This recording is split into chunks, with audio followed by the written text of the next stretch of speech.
Welcome back to Home Matters, and we appreciate Bob Hollis for filling in for first 30 minutes. You bet. Lanier Property Inspections, and the timing worked out well because our next guest is here, and that's Dr. Nabil Muhanna. And, Doctor, you've been in Gainesville for several years now. Yep, around 40 years or more, 41 years. Somewhere in that range. That is correct. And you have changed, I guess, your career a little bit in the sense that you are phasing down your role as a doctor, but you haven't stopped being active and busy. Correct. I have stopped doing surgery and not working as a medical doctor now. I moved into my active role in writing and translating, actually, and many other activity, being with my wife and my children, my grandchildren. There's a lot of importance in that, and we are delighted to have your wife with us in the studio here today. Correct. And she has politely declined being on the air with you. And one of the things that we wanted to talk about, obviously, was the fact that you have written this book. The title of the book is The Resurrection of God. Subtitle is Spirituality Based on Science.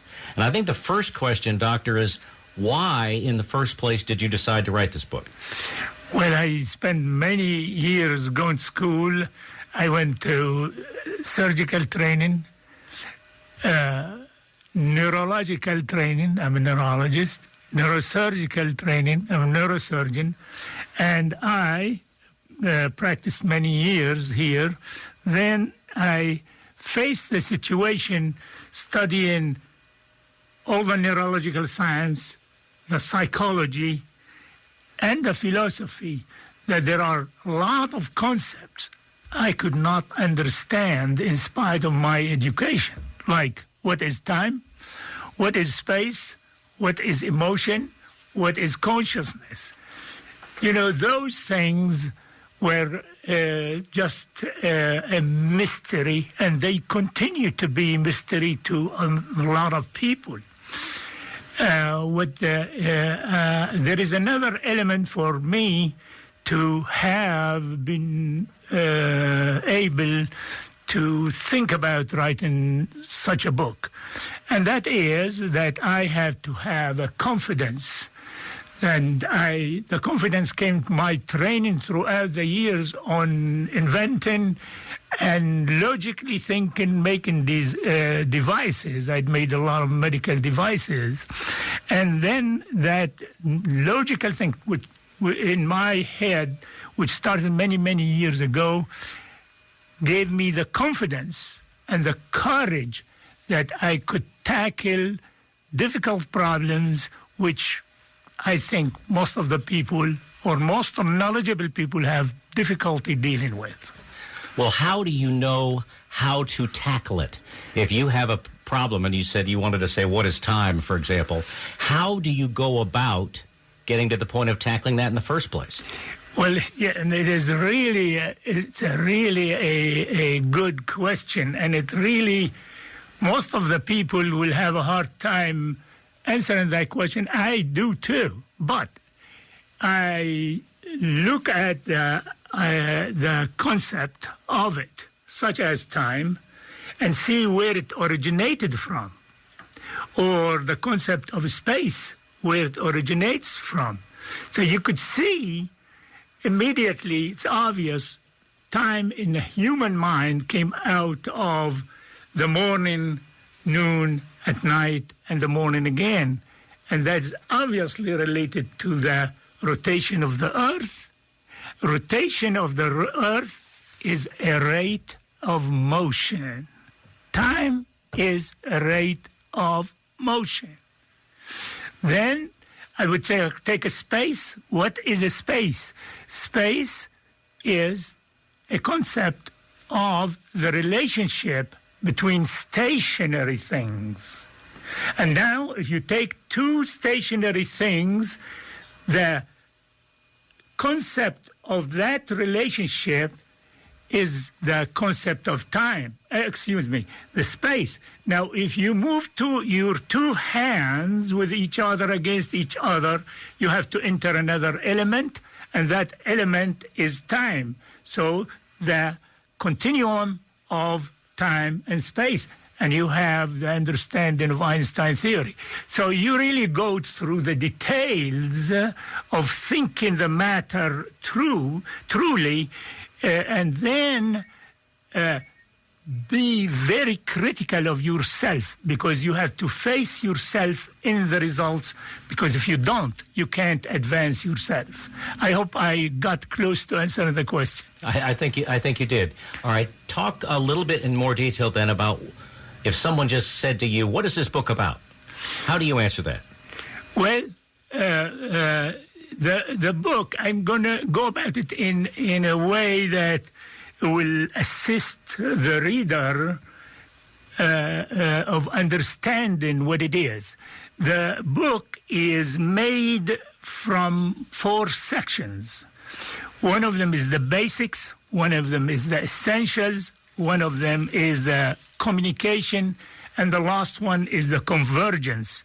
Those stages are the stages where the information which enters into our mind, it is processed through one stage at a time with more and more and more complexity. And that is the reason for these stations. The essential stage, the basic stage, the first one is how nature emits signals. We call them stimuli. And those stimuli, like a wave, sound wave, light wave, or chemical, smell, or like a mechanical pressure which affects us. All of those are received by our sensory organs, the vision, the touch, the smell, the taste, and so on. Now, the critical thing here, this is the most critical point in the book. What nature emits is an objective phenomena. It means it's measurable. It could be a wave with a certain length, like 665 nanometer wave, or a chemical like NaCl.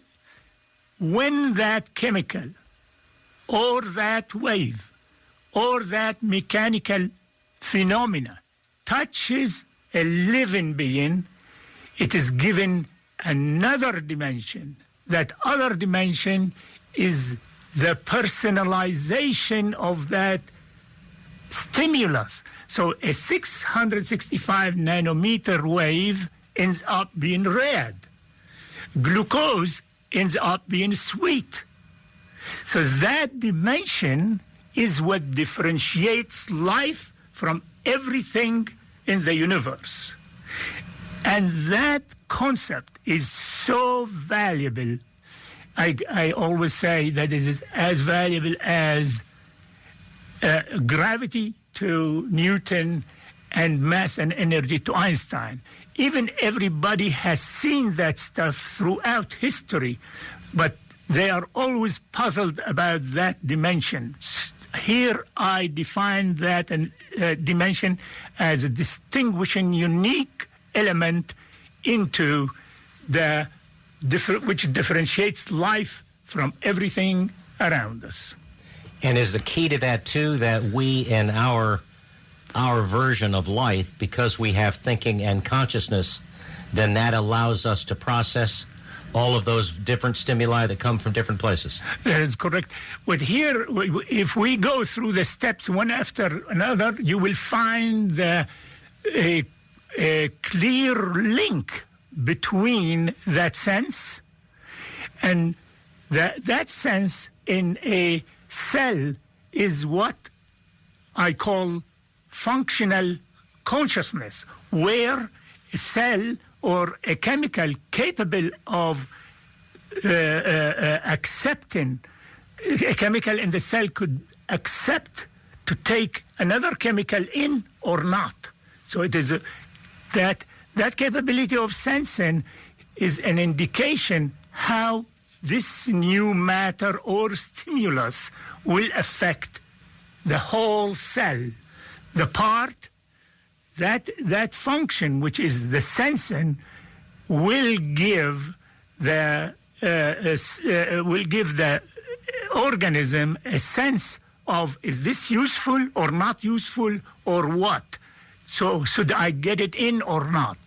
And that sensing is the basis for the progress in evolution.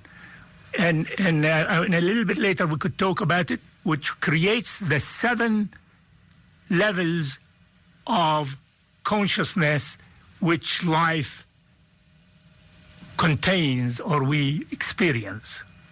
I've got to ask as an aside here, when you talk about the 7 levels, and I go back to the fact of you developing your conclusions and what you've done with all of this, it's fascinating to me how you can do that. I'm sure part of it is research. Part of it is just sitting and thinking about it. But the fact that you can take this from recognizing there's a given puzzle and take it into an explanation is really quite extraordinary. So that goes back really to your question. How do you think to solve a problem? It takes days and days, weeks and weeks. Every page of that book took me more than 2 weeks to write. So I write hundreds of pages on questioning myself to those relationships and coming to build that idea of consciousness. We'll come back to it later. Okay, we're going to take a quick break. We'll be back with a lot more, though. If you want to join us, give us a call on M&R Rental Text Talk Line 770-535-2911. Home Matters is a presentation of Norton Real Estate on AM 550 and FM 102.9 WDUN. If you're injured in an auto accident and it's not your fault, you should hire a personal injury law firm to help you with your case. If you hire Weaver Law Firm, I might be the one overseeing your case. My name is Shanna, and I'm one of the 7 case managers at the firm. Once I'm assigned your case, the first thing I do is place a welcome call to you where we will discuss your questions and concerns, and I will give you my direct phone line so you can call me at any time. I will then meet with the attorney and make decisions about your initial medical treatment.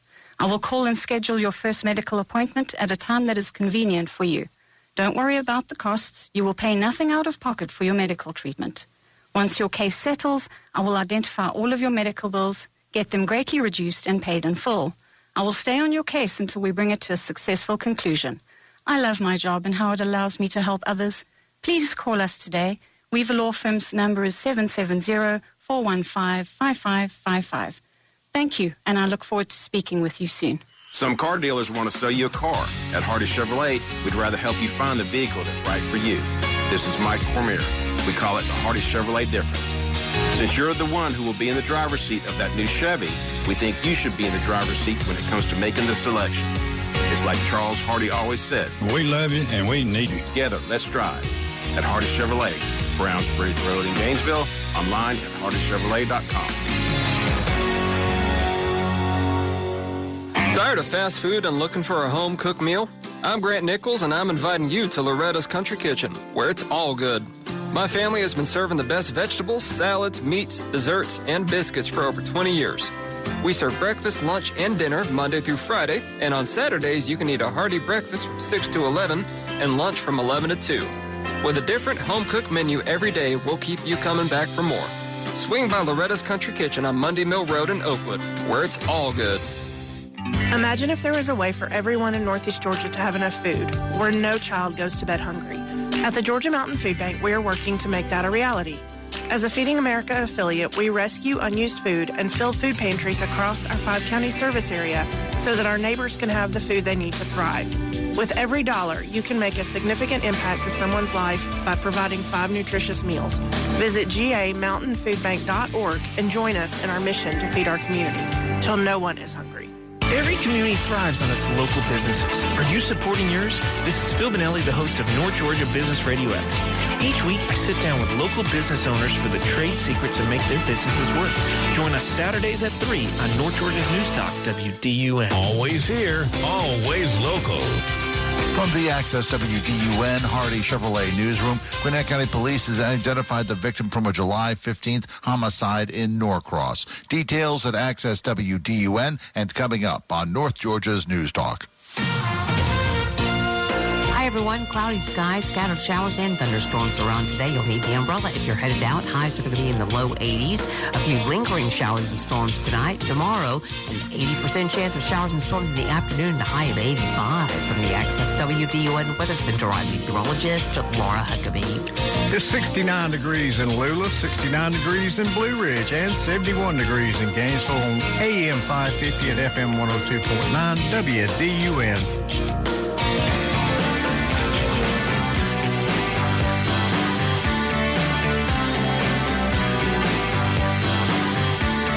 Welcome back to Home Matters. We're talking with Dr. Nabil Muhanna and about his book, which is The Resurrection of God, Spirituality Based on Science. And for those folks that are interested in getting a copy, here's how you do it.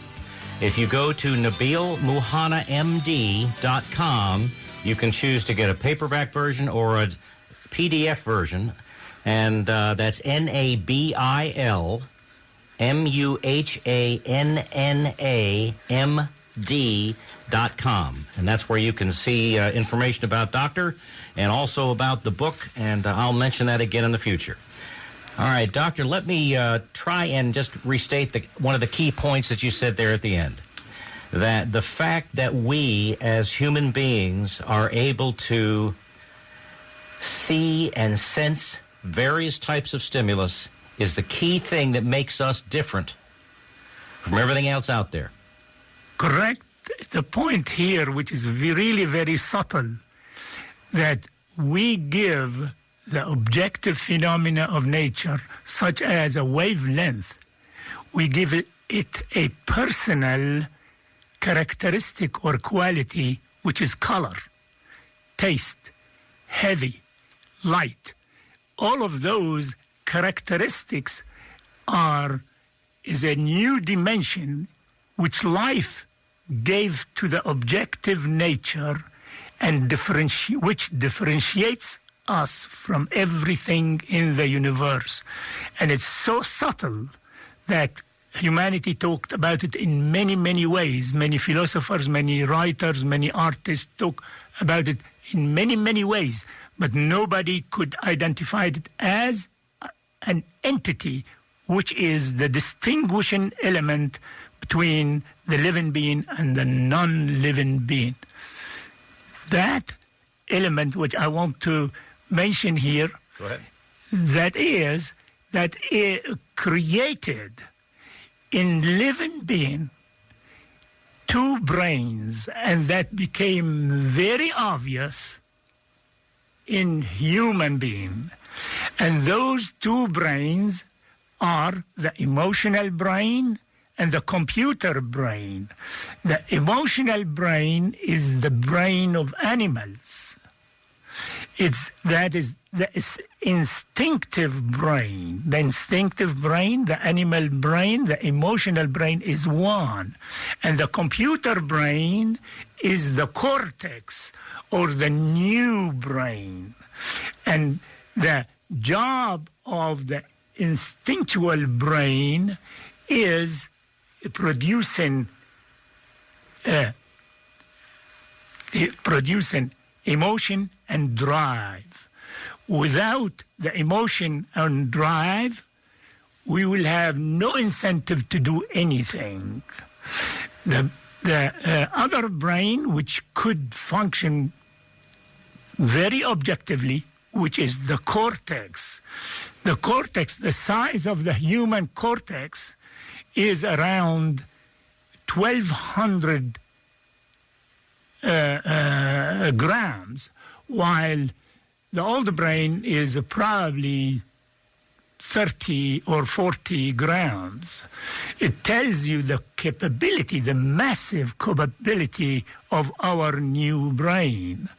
And the other thing I want to mention, that the cortex contains no emotion whatsoever, and all the emotion is in the old brain, in the animal brain.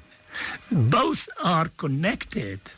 They are both connected from the subfrontal area to the limbic system, and that's the way they complement each other.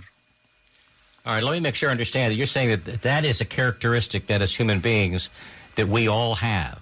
Correct. That we have that emotional brain, and that we have also what you're calling the computer brain, which is completely logical. Can be completely logical. And here what you have to realize, when ideas concern our life, they're integrated from the back of the brain to the front of the brain and connected to the emotional system. So if you look at surgery, psychosurgery, the surgery done for psychiatric disease, which has been done in early this century and before, all the lesions were done either in the emotional brain or in the connection between the frontal lobe, where the ideas became meaningful, and connected from that part to the old brain. And this is the way we add emotion and drive to either being incentivized or inhibited of doing things. So I would assume that part of your background as a surgeon in working with people's brains is what helped you to a degree to understand this? Yeah, I think this is a great question. In fact, if you read it in the back of my book, it will say something like this: none of the philosophers knew neuroanatomy. And so throughout history, also religious people don't know neuroanatomy. Throughout history, people speculated about the function of the brain. And I was privileged that I have the knowledge in neurology, in neurosurgery, and I have educated myself in psychiatry and in philosophy, and I brought the whole system together in one unit, so there is no gaps. When you read the book, and I know that it's going to be a little hard reading, and when you read the book, you will see how I structured it from the bottom, from the capability of sensing up to spirituality. And I probably should mention here, after I mentioned that we have two brains and the thinking brain, I want to mention something interesting. And that is how we store information. I am trying to work hard here to make this conversation very useful. The way we store information, by the sensation, the stimuli which comes to our external sensory organs, and it stimulates them, and then they get recorded. Should I finish it a little bit? What we'll do, we're when we come back after this break, what we'll do is we'll talk about that in more detail. Right. Nabil Nuhana, and his book is The Resurrection of God, Spirituality Based on Science. And I think that many people have asked me about this book, and my comment is that it's not the type of thing that they ought to use for bedtime reading and read a couple of pages, because it's a thinking book, and this is designed to do that. And I think you mentioned to me at one point that one of your purposes was doing this was fundamentally to help people understand some basic things about the mind. Correct. That, is the human structure and a living structure is so complex. that looking at it in a simple way will make it extremely difficult to understand and actually could confuse us. And this is the reason we mix these concepts with each other, and we kind of get entangled and never find a way out. This is the string which leads you from the bottom, from the maze, from the beginning of the maze to the end of the maze. and understand a few things that hopefully will make a lot more sense than they did before. Correct. And what I was trying to do to start unraveling the maze, telling you how we store information. And the stimulus which comes from external stimulus comes to our sensory organs, stimulates parts of our nervous system and produce a neurotransmitter. And that neurotransmitter name is glutamate. And that, when the nerve is stimulated, it secretes that glutamate, and that glutamate stimulates the nerve beyond that nerve, the nerve cell beyond that nerve. That second cell, when it receives that glutamate, it gets excited and produces receptors. When that first nerve stimulates again, the second nerve produces more receptors. So the likelihood of that second nerve being stimulated will be higher than the other nerves. And that's what forms memory. And memory is the end result of sensitive nerve which responds in a certain way to certain stimulus. And that's really what the secret of memory. Meaning that it's familiar in a way? It's a familiar stimulation? Yeah, it is very, glutamate is very, very common neurotransmitter in the brain. Yes. And here, now, going on that idea is when we get a stimulus, that stimulus eventually get recorded in the brain in the same manner I told you. Let's say we're looking at an apple. So the apple produces several stimuli, such as the shape, the weight, the taste, the texture, the color. All of those elements gathered over time connect with each other and create what we call a concept, or the concept of an apple. So an apple concept is present in our mind, and it represents an entity in nature called an apple. So we have an entity concept as a memory in our brain.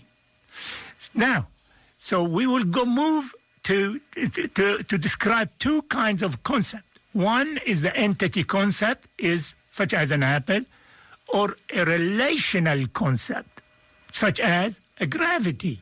If I ask anybody to show me where a gravity is, they can't. But if they could they throw an object and let me see that it falls to the ground, and we call that phenomena gravity.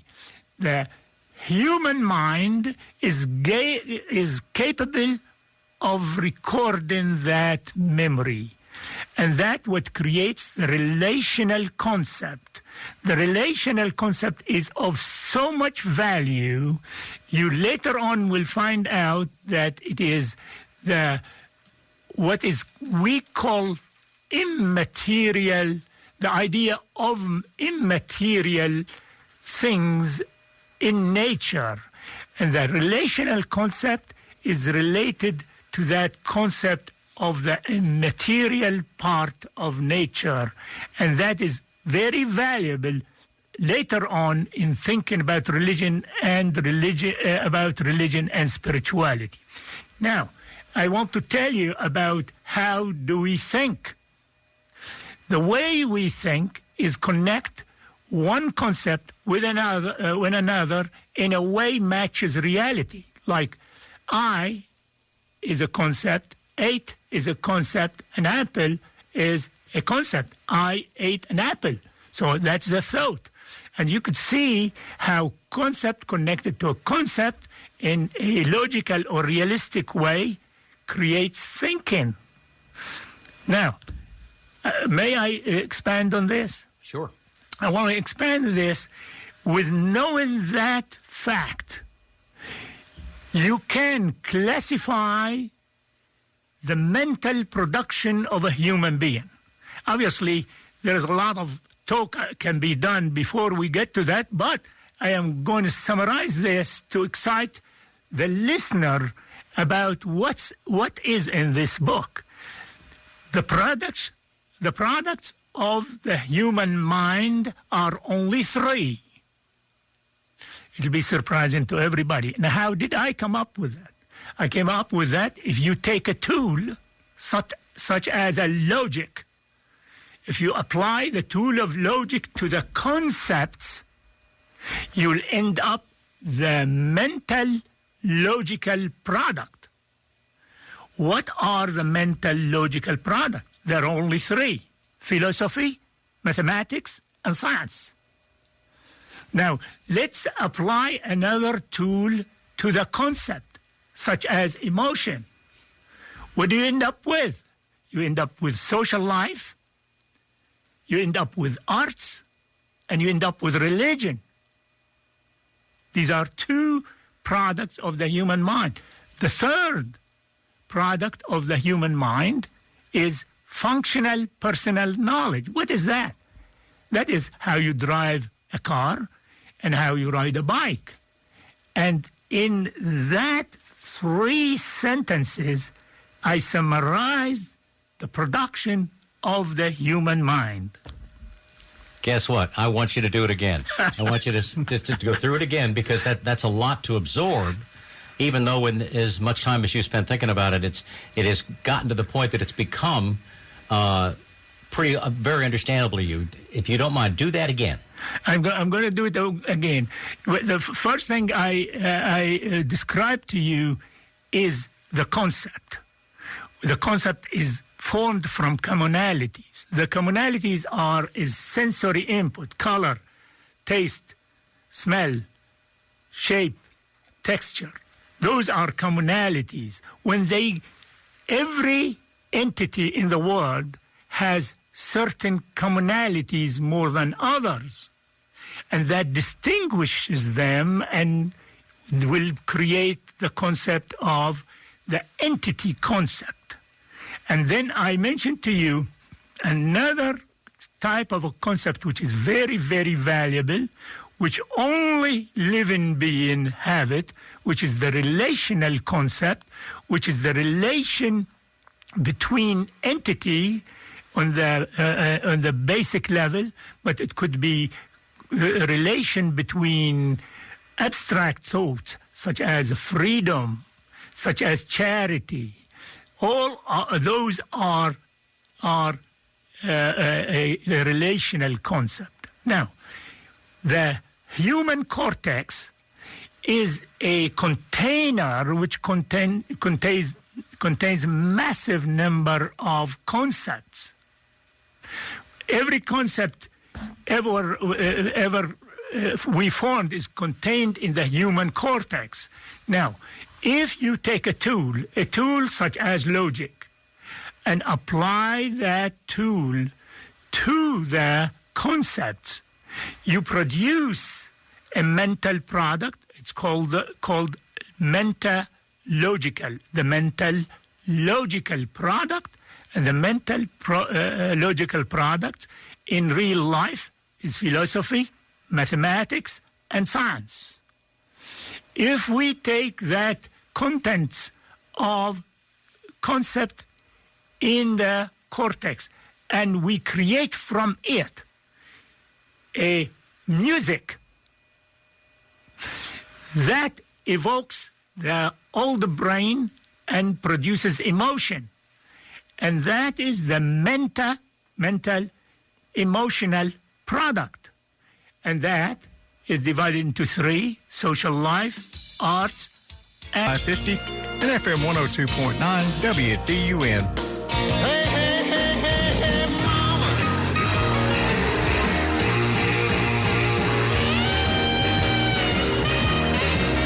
welcome back to Home Matters. And, Avery, I believe we got a text over there, don't we?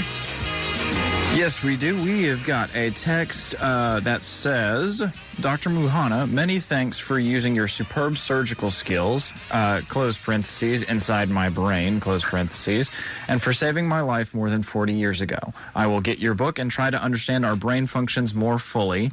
And that is from Myrtle Figueres. You remembered. Wow. It's only 40 years ago. Only 40 years ago, yeah. I can't remember what happened 2 minutes ago, if I'm honest, in some areas. Wow. Ms. Figueres is one of the nicest people who taught French, and she has been my friend for years and years. And I am delighted to know her and thankful that she remembered me. And once again, Doctor's book is The Resurrection of God, Spirituality Based on Science. And we will come back to why that title applies what you do as we get further into the discussion here. But I think one of the words that should be obvious to our listeners at this point, a word that comes often in describing you is intellect. And the ability that you have to wrap yourselves around these concepts. And what you're doing is trying to make sense of all of these in a manner that the rest of us can get some value out of it. Well, thank you for this great statement. I want you to know that there is a dictionary in the beginning of the book, and that those probably 40 concepts which I wrote, if you understand them, you really will understand the human mind. Okay, and once again, for those that would like to get a copy of the book, and whether that's in a PDF form or a paperback, the place to go is to the website NabilMuhannaMD.com, NabilMuhannaMD.com. All right, if you would, pick up the discussion a little bit and talk a little bit about the concept of communication. Yeah, that is the third segment of the book. Communication is the human being and animals communicate with themselves and communicate with the world. Obviously, the obvious communication, things like speech. And speech kind of a sort of thinking, but it is a translation of the concept in our mind, which is located in the Wernicke area of the brain, in the back of the brain. Actually, it's in the center of the back of the brain, and it is connected to a motor area called the Broca area.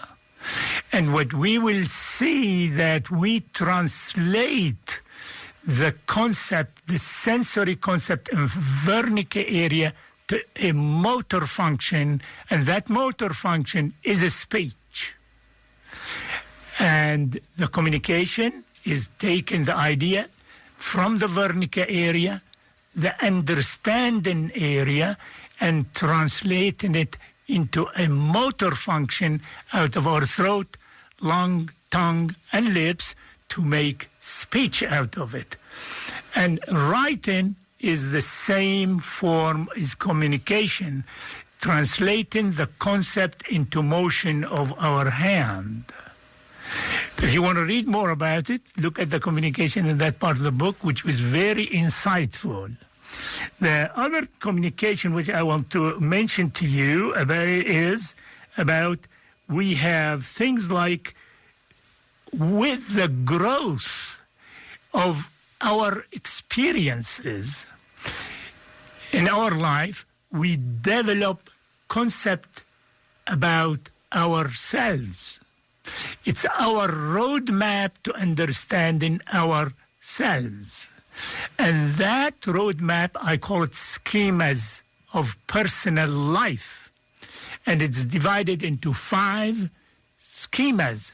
One is identity schema. Who am I? Who my parents are? Where do I live?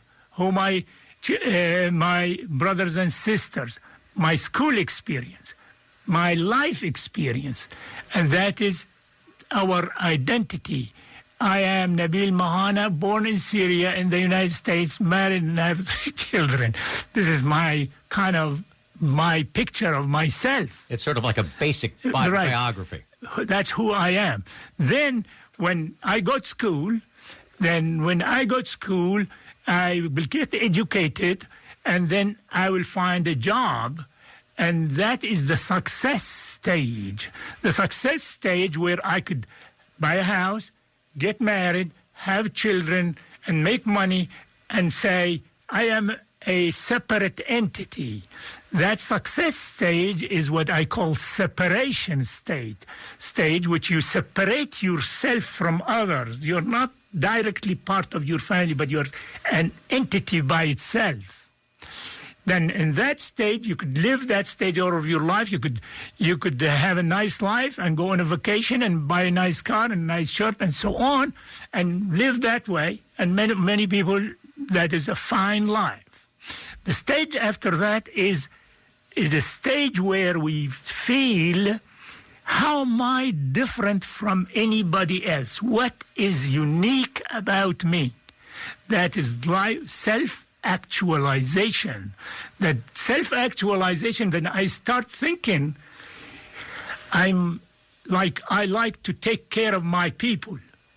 I want to go fight for my people, like Martin Luther King. So he has self-actualization. He put his special talent and his uniqueness to the service of the people. And that, vary, just like Mother Teresa, or you could be an artist or a musician and so on. That is the third level. The fourth level, where you start thinking, why I'm doing this? What's the meaning of this? That is the stage of intellectuality. You start analyzing, what is religion? What is science? Why should I put up with this or not that? That is intellectuality. The intellectuality level is the step or the tool needed to arrive to spirituality, which is the highest level. That is, we talked here about the schemas, or the psychological schema, personal schema of a human being. And here, with self-communication, I wrote an example to show. On AM 550 and FM 102.9 WDUN. Welcome back to Home Matters. A little bit later here, before we give away $50 gift certificate from City Plumbing and Electric. And in the meantime, we're talking with Dr. Nabil Muhana. And if you are interested in a copy of the book, you can go to NabilMuhanaMD.com and either order a hard copy or in PDF version. All right, Doctor, we're closing in on a lot of important concepts here, but if you would, can you talk a little bit about dreams? What are they all about? Dreams is a form of internal communication. Just speech is a form of external communication. Dream is a communication with yourself. The dream have something to do with memory and something to do with emotion, and obviously it has something to do with sleep. When we go to sleep, in the deeper levels of sleep, probably we won't dream for the most part. But when we start awakening up, like I mentioned to you before, that there is an old brain and new brain. So what the new brain and the old brain are awakened by the reticular activating system. It is a system, a nervous system, and the brainstem, it awakes up the old brain and the new brain, and it synchronizes it together. Now, here is a point. The point is, in evolution, the cortex came later than the old brain. So if we are awakening the old brain, probably millisecond or a brief period of time, the old brain awakes first, then the cortex awakes after. Now, the memory, all the recent memory, is in a center of the brain called the hippocampus. Recent memory is in the hippocampus, and autobiographic memory is in the hippocampus. The hippocampus awakes up with the old brain because it's a part of the old brain but connects to the new brain. Now, when you are in a light stage of sleep, such as what we call rapid eye movement sleep, so it is generally, it's caused by physiological functions such as snoring, such as pain. When you have one of those episodes, that might awake you up. So what awakes up is the hippocampus before the cortex. And the cortex inhibits emotion. The cortex keeps you connected to reality. You won't get carried away. So we have memory in the hippocampus, and we have uncontrollable emotion. It is an evolutionary emotion. This is the reason dreams are so powerful, because they contain that element of deep emotions and will contain memory.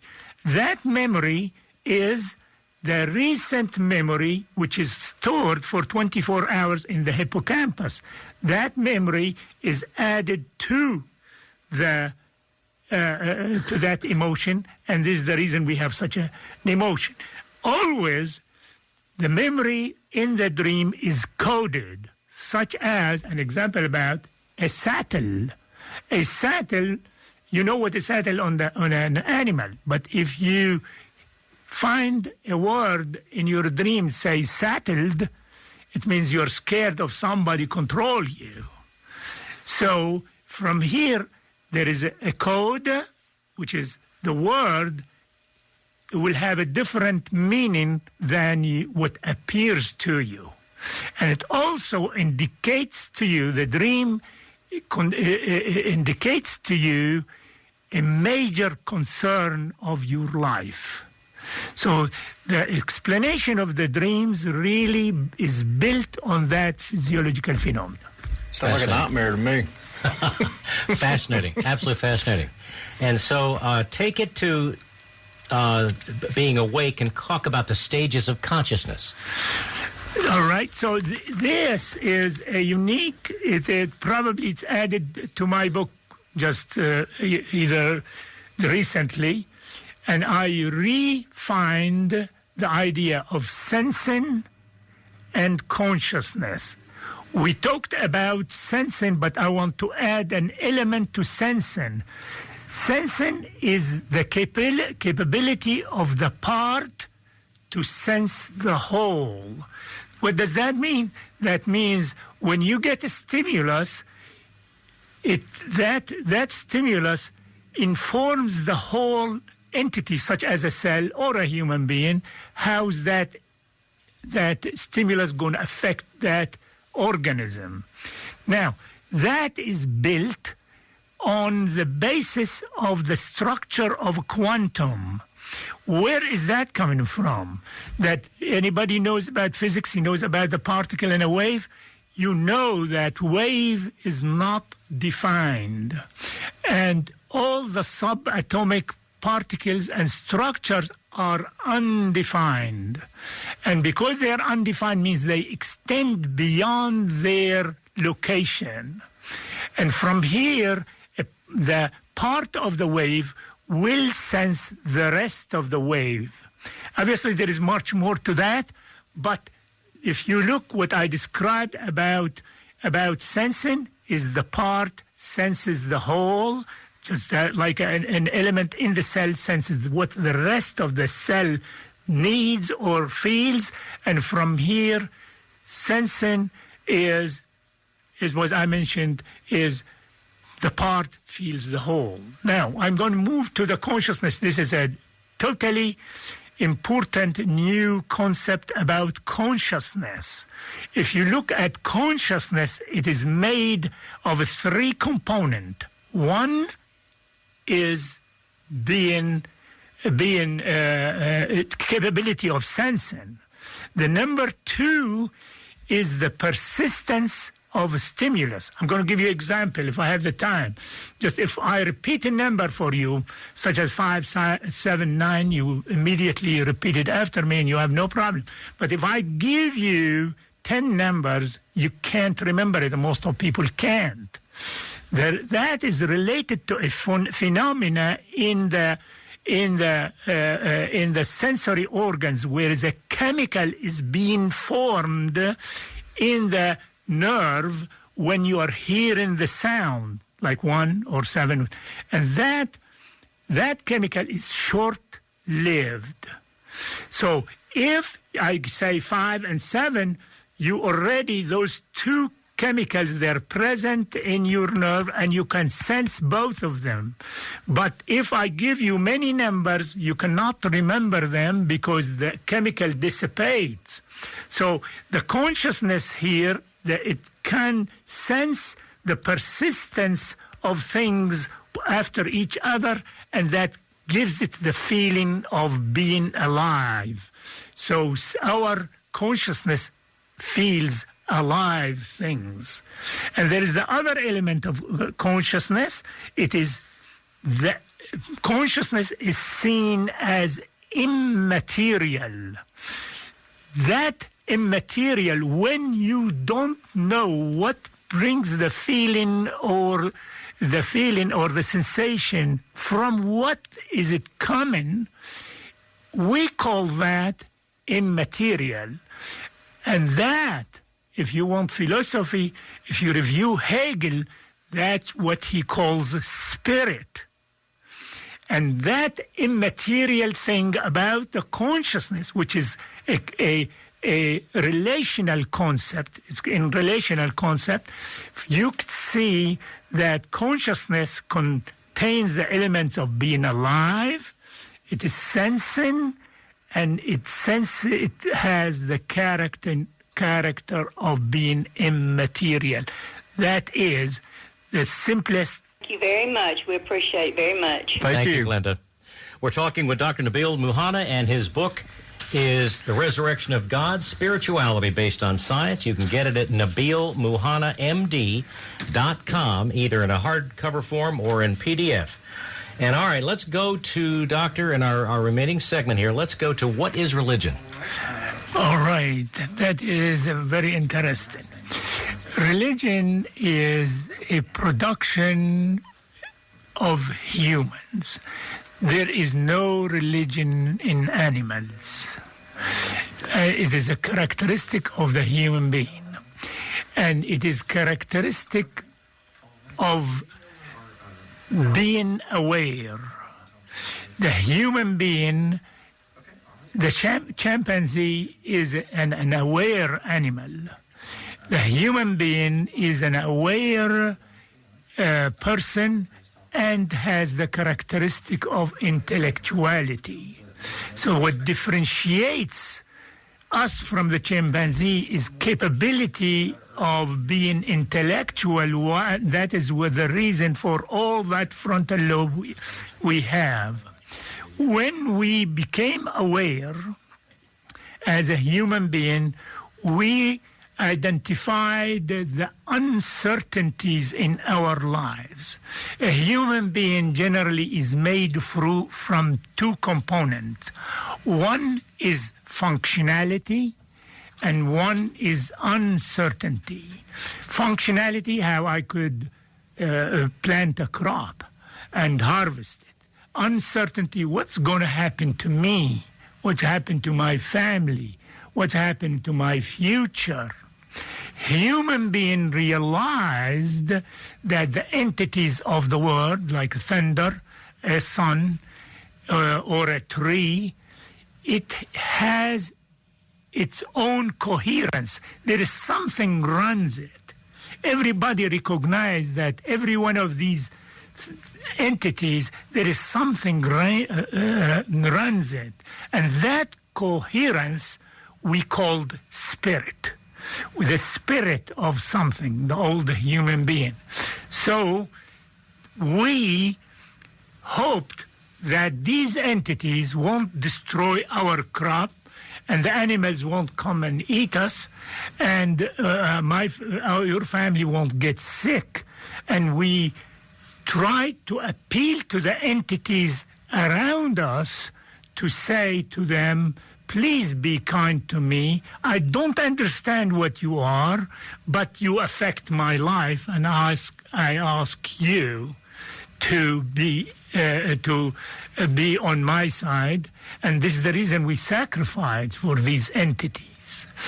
In a religion passed after the agricultural age to the stage of law, and from here community moved to needing certainty out of their community, and from here they created the law of Hammurabi, the law of Moses, and so on. So that is the second element of religion. Religion stands on three pillars. One is the law, two is liturgy, is the relationship which religion explains, and three, the personal relationship with God. These are the three bases of religion, and that is where the limit of a scientist would talk about religion. Obviously, you could ask more questions. I see what I could do with. Well, if I'm understanding you correctly, that fact that you mentioned that so many of these things are not random and there is something running them, using, I think, your term a little bit, is what fundamentally to you reinforces the fact that God is there. Let me tell you how I understand it. I cannot. If you ask me if I belong to a certain religion, yes, I do. Now, if you ask me as a scientist, tell me for sure that the God of religions is the same God of the universe. As a scientist, I don't know. Now, but I know that there is order in the universe. There is no doubt by the continuous upward progress of a living being to arrive to the degree of a human being, that unique product of nature, tells me there is an amazing order in the universe. I believe also that amazing being has also capability of realizing in the immaterial part of the universe, as I brought it up through the relational concept. Now, a unique living being like a human being, it is really amazingly fascinating who produced those things has to have a connection to some greater order. All right, let me ask you the tougher one, which isn't necessarily something we'd planned on, but given that and given what you believe, what happens when we die? Spirituality, I could talk about two steps. One is self-actualization, and one is something I don't know. The one I don't know, I know there is an order in the universe. I don't know what's the nature of it. But spirituality, which is self-actualization, is the feeling that a person is part connected to all the being in nature in terms of evolutionary and in the future. And that being part of the whole makes you and the whole one. And the concept of spirituality is I am part of the whole, and I am with the whole are one. And that will be based on a very solid ground from a intellectual basis. It will be based on a very solid ground intellectually, and you could find it in the book. But again, as a scientist, I cannot venture beyond that. Absolutely fascinating conversation. What is next for you? You've only got a few seconds to tell us. All right. We are building our new office in Guilford, and my daughter will have her office there, and I will have my office there, and I'm going to have a YouTube channel about my book, about new books. I translated my book to Arabic. Hi, everyone. Got to have the umbrella today. And hopefully we'll be all together into it. Sounds great. Thank you so much for being with us. Absolutely fascinating. Thank you.